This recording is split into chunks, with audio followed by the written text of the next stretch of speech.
கர்த்தருக்கு ஸ்தோத்திரம். காலை மன்னா. வேடனுடைய கண்ணி.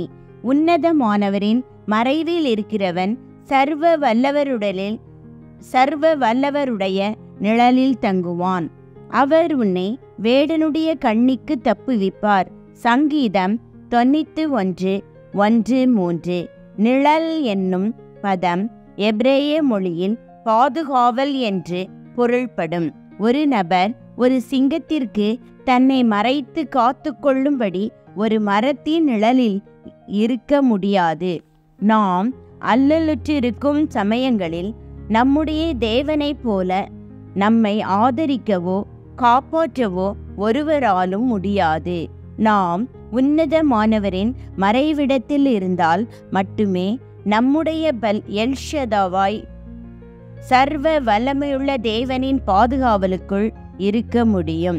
அந்த மறைவிடத்திற்குள் எந்த ஒரு சத்துருவும் உட்புக முடியாது. சத்துருவால் நம்மை காணவும் கூட முடியாது.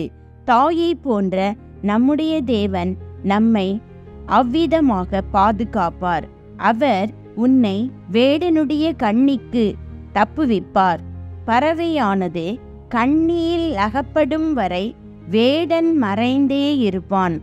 பறவை கண்ணிக்குள் விழுந்துவிட்டால் அது தப்பி பிழைத்து உயிர் வாழ்வதற்கான எல்லா நம்பிக்கையும் அற்று போய்விடும். பாவம் ஒரு கண்ணியாயிருக்கிறது. பாவம் முதலாவது வஞ்சிக்கிறது, பின்னர் உணர்வற்றவர்கள் ஆக்குகிறது, அதற்கு பின்னர் அழிக்கிறது என்று ஒரு தேவ மனிதன் கூறியிருக்கிறார்.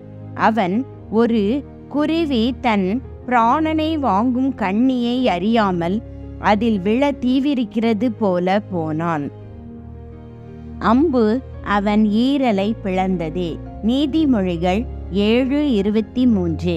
பலருடைய விஷயத்தில் அவர்கள் தாங்கள் ஒரு மரண கண்ணியில் சிக்கிக் கொண்டிருப்பதை உணர்வதற்கு முன்பாகவே தங்கள் பாவத்தை விட்டு வெளியே வர முடியாத அளவுக்கு அதில் ஆழமாக அமிழ்ந்து விடுகிறார்கள். மரணம் ஒரு கண்ணியாயிருக்கக்கூடும்.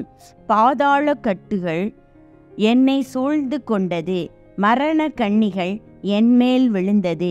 2 சாமுவேல் 22:6. தேவனுடைய நேரம் வருவதற்கு முன்னதாகவே நாம் அந்த கண்ணிக்குள் விழுந்து மரிக்கும்படியாக பிசாசானவன் நமக்கு கண்ணியை வைப்பான்.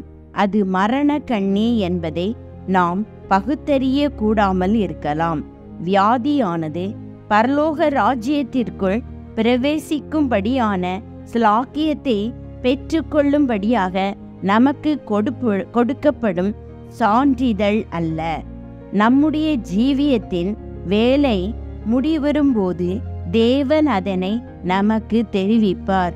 ஒரு தொழிலாளி தன் எஜமானுக்கு உண்மையுள்ளவனாயிருப்பான் என்றால் அவன் தன் பணியை நின்று ஓய்வு பெற போகிறான் என்பதை அந்த எஜமான் அத்தொழிலாளிக்கு முன்கூட்டியே அறிவிக்காமல் இருப்பானோ? நாம் உன்னதமானவரின் மறைவிடத்தில் ஜீவிப்போமாயின் நிச்சயமாகவே நம்முடைய தேவன் வேடனுடைய கண்ணிக்கு நம்மை தப்புவிப்பார். உன்னதமானவரின் மறைவிடத்தில் இருக்கிற நம்மை பிசாசானவன் காணக்கூடாதவனாயிருப்பானாதலால் அவனை நம்மை கண்ணியில் அகப்படுத்த முடியாது. ஆமேன்.